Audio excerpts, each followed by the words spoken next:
Hello, এত রাতে phone করলি? সব ঠিক আছে তো?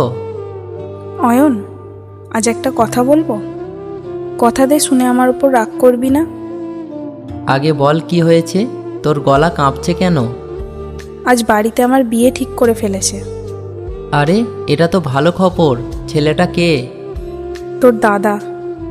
কি? আমার দাদা? হ্যাঁ, কথাটা শোনার পর থেকেই মাথাটা কাজ করছে না। কিন্তু এতে এত কাঁদছিস কেন? দাদা তো খুব ভালো মানুষ। আমি জানি উনি ভালো মানুষ, কিন্তু আমি ওনাকে কোনোদিন ভালোবাসতে পারবো না। এসব এখন কেন বলছিস? কারণ আর চুপ থাকতে পারছি না। কি বলতে চাইছিস? আমি তোকে ভালোবাসি অয়ন। কি বললি তুই? হ্যাঁ, ছোটবেলা থেকে। স্কুলে যখন প্রথম তোর পাশে বসেছিলাম তখন বুঝিনি, কিন্তু বড় হতে হতে বুঝেছি। আমি তোকে ভালোবেসে ফেলেছি। তুই এতদিন এসব লুকিয়ে রাখলি? ভয় পেতাম, যদি তুই আমাকে না বলিস তাহলে তোকে হারাবো, আমাদের বন্ধুত্বটাও হারাবো। পাগলি, একবারও বুঝতে দিলি না। কতবার বলতে গিয়েও থেমে গেছি। ভাবতাম তুই হয়তো হাসবি। কিন্তু এখন তো সব শেষ। বাড়িতে তোর বিয়ে ঠিক হয়ে গেছে।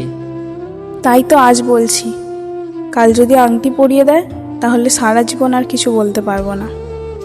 না, এটা ঠিক হবে না। দাদার সাথে তোর বিয়ে ঠিক হয়েছে, আমি এসব ভাবতেই পারছি না। একটা প্রশ্ন করব? হ্যাঁ, কর। কোনোদিন একবারের জন্যও কি আমাকে তোর ভালো লাগেনি? সত্যিটা শুনবি? হ্যাঁ।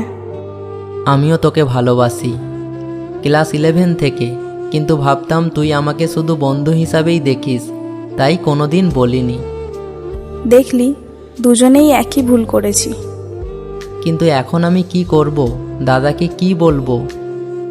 সত্যিটাই বলবি। মিথ্যে সম্পর্ক করে 3টা জীবন নষ্ট করার কোনো মানে নেই। যদি বাড়ির সবাই রেগে যায়? রাগ করুক, কিন্তু পরে যদি জানে তখন আরও বেশি কষ্ট পাবে। আমি কোনোদিন ভাবিনি যে এমনও একটা দিন আসবে।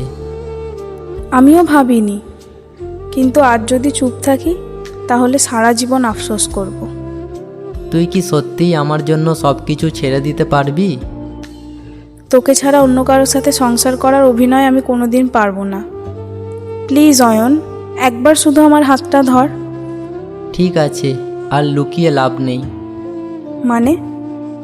আমিও তোকে ছাড়া অন্য কাউকে নিয়ে কোনোদিন ভাবিনি। যা হবে সত্যিটা বলেই হবে। তাহলে বাড়িতে বলবি? হ্যাঁ, আজই মা বাবা আর দাদার সাথে কথা বলবো। এই বলে তারা ফোনটা কেটে দেয়। তারপর পরের দিন আবার কথা হয়। হ্যালো, কি হলো? সারা রাত ঘুমোতে পারিনি।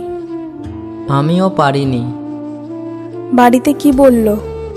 প্রথমে সবাই অবাক হয়ে গিয়েছিল, তারপর আমি সব খুলে বললাম। আর দাদা? দাদা একটু চুপ করেছিল, তারপর আমার কাঁধে হাত রেখে বলল, কি বলল?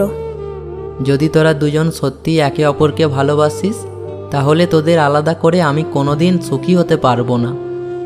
সত্যি? হ্যাঁ, দাদা নিজেই এই বিয়েটা ভেঙে দিতে বলেছে। আমি বিশ্বাসই করতে পারছি না। বাবা মাও শেষ পর্যন্ত রাজি হয়ে গেছে। এতদিন ধরে যে কথাটা বলতে পারিনি, আজ মনে হচ্ছে সেটাই আমার জীবনের সবচেয়ে বড় সাহস ছিল। আর আজ থেকে তুই শুধু আমার ছোটবেলার বন্ধু না, তাহলে? সারা জীবনের সঙ্গী। I love you Ayan. I love you too. আর এবার থেকে কোনো কথা মনে রাখবি না, সব আগে আমাকেই বলবি। কথা দিলাম, এবার থেকে কোনো অনুভূতি আর লুকিয়ে রাখবো না। খুব ভালোবাসি তোকে।